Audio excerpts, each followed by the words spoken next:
तमोगुण, इनका चक्कर चलता रहता है, पूरे सबके हृदय में चलता रहता है।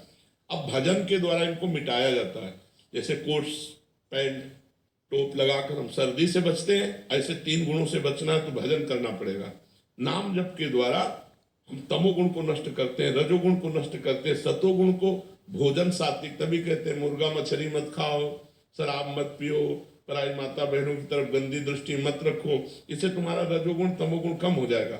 सात्विक भोजन पाओ, सतोगुण बढ़ेगा, अच्छे विचार, पवित्र क्रियाएं, धीरे धीरे भगवान में इतना तन्मय हो जाओ कि कर्ता भाव भी चला जाए, तो सतोगुण रजोगुण तीनों गुणों से आप मुक्त हो गए, माया मुक्त हो गए।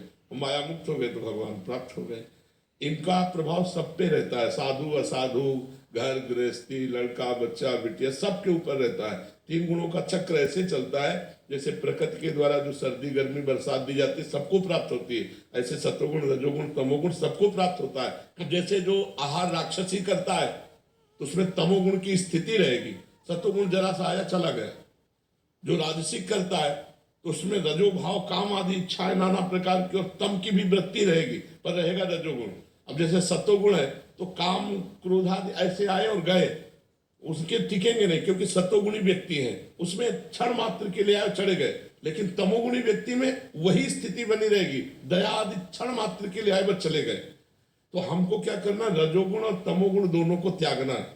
पहले सात्विक भोजन, सात्विक जल, सात्विक वातावरण, सात्विक ग्रंथ, सात्विक दृश्य, सब सतोगुणी हो, तुम्हारे अंदर सतोगुण बढ़ेगा, रजोगुण तमोगुण को दबा देगा।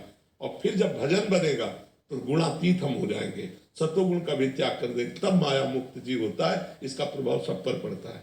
भजन के द्वारा ही से रोका जा सकता है, दूसरा कोई उपाय नहीं।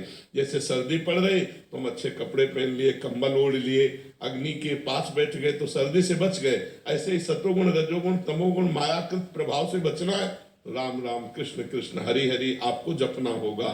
नाम जपने से ही आपका ये त्रिगुण आत्मा जो माया का प्रभाव है उससे बचाव हो सकता है, दूसरा कोई नहीं हो सकता।